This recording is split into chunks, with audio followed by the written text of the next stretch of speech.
Atos alemães foi para a base da Força Aérea Wright-Patterson. Alexander Lippisch, especialista em decolagem vertical, foi para White Sands, no Novo México. Eles trouxeram protótipos, como o dos caças Delta dos irmãos Horten e uma montanha de documentos. Em 1946, a Alemanha nazista tinha sido pilhada. Um ano depois, com todos os cientistas nazistas nos Estados Unidos, a primeira onda de avistagens de OVNIs começou. Bom, você não acha que Isso parece exatamente o que descrevemos, Jack. Foi isso mesmo que vimos. Será coincidência? Ou uma investigação mais cuidadosa da mais famosa avistagem de OVNIs em Roswell, Novo México, poderá revelar um novo e mais obscuro segredo? Junho de 1947. Kenneth Arnold, um piloto de 42 anos, faz o primeiro relato documentado de uma avistagem de OVNI nos Estados Unidos. Sobrevoando o estado de Washington, ele viu uma formação de aeronaves em forma decrescente com um padrão de voo muito peculiar. O Dr. Bruce McAbee é um físico especializado em ótica que investigou o caso Arnold. Não tinham asas, não dava para ver as asas, motores, estabilizadores verticais, nada do que é normal. Mas ele presumiu que era um novo tipo de aeronave. A descrição de Arnold dos movimentos das naves gerou pela primeira vez a expressão disco voador. 2 semanas depois, os Estados Unidos passaram pelo incidente com OVNIs mais famoso de todos os tempos. Julho de 1947. Um objeto cai perto da base aérea de Roswell, no Novo México. Depois de investigar o local da queda, a Força Aérea divulgou um comunicado à imprensa. A base aérea de Roswell enviou um comunicado à imprensa falando sobre um disco voador que havia caído no deserto. Poucas horas depois do primeiro comunicado à imprensa, a Força Aérea emitiu outro, dizendo que o objeto em questão era um balão meteorológico. Um erro inocente ou desinformação deliberada?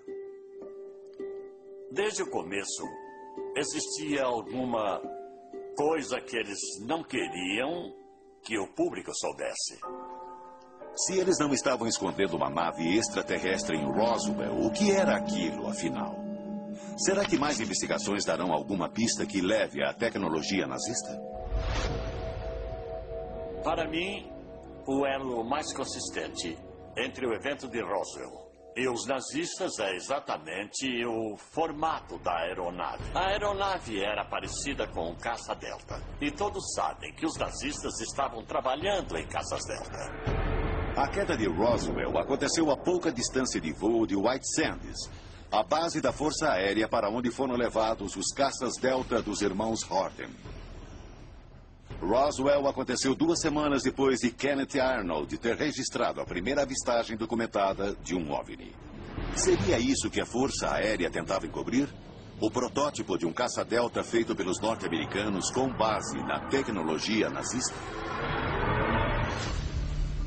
Depois de Roswell, as avistagens de OVNIs começaram a aumentar, chegando ao clímax na década de 50. Discos voadores são vistos em toda parte. Muitos desses discos fantásticos voam pelo ar. Você já viu algum? Havia dezenas de milhares de avistagens. E está bem documentado agora que existia algum tipo de guerra aérea sobre a América em 1952. O público se convenceu de que a invasão extraterrestre havia começado. Até o presidente Truman entrou em cena.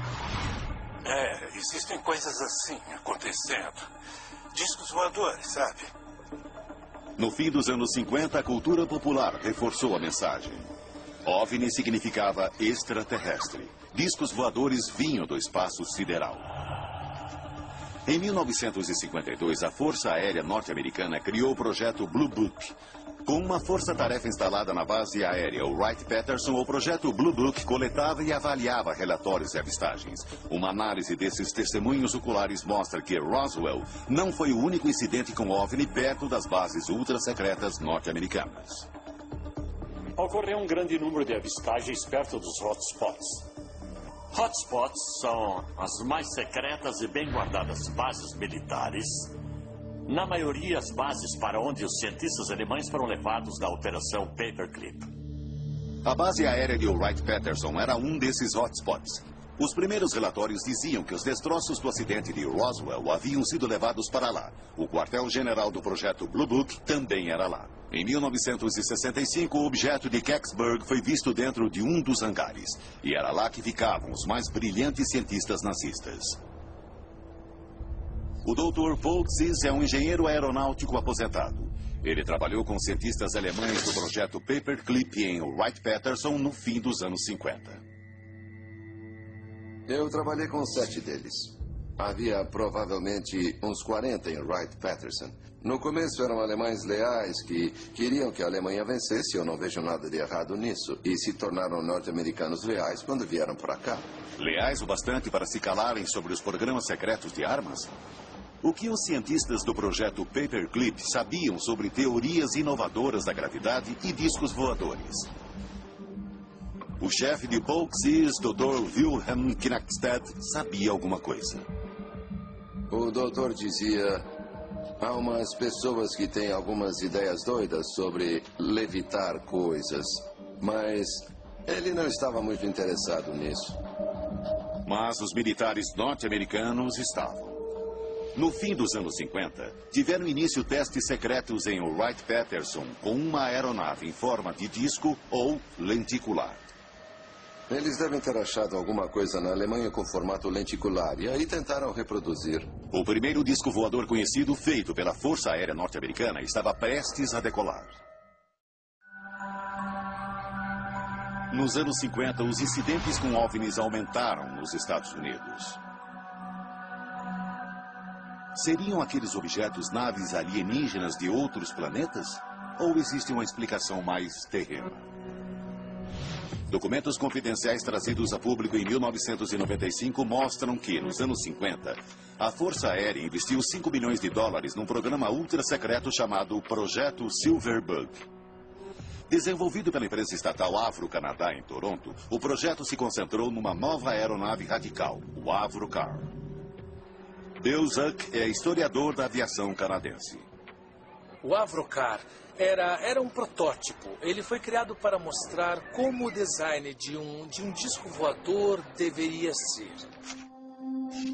Os documentos do Silverbug falavam de uma velocidade de Mach 3 e de uma altitude de 80.600 pés, quase 25 mil metros. A nave decolaria verticalmente usando o efeito Coanda. Nos anos 30, Henry Coanda demonstrou que quando o ar é forçado em volta de uma superfície curva, ele vai seguir esse contorno e criar sustentação. O Avrocar usaria o efeito Coanda através de 3 motores que acionariam uma hélice central. Essa corrente descendente seguiria a superfície curva e lançaria a nave para cima. O gênio da engenharia britânica, John Frost, era a mente por trás do projeto. Frost admitia abertamente que havia se inspirado em pesquisas sobre a Alemanha da Segunda Guerra. Em 1953, ele se reuniu com um engenheiro alemão que afirmava que haviam sido feitos testes de discos voadores numa instalação nos arredores de Praga na Segunda Guerra Mundial. Essa confirmação de testes com discos não é o único elo entre o Avrocar e a Alemanha nazista. Um dos consultores do projeto era Alexander Lippisch, um engenheiro do projeto Paperclip. Durante a Segunda Guerra, ele havia trabalhado na decolagem vertical com outros cientistas nazistas. O que John Frost estava fazendo era basicamente garimpar as informações que Lippisch podia fornecer.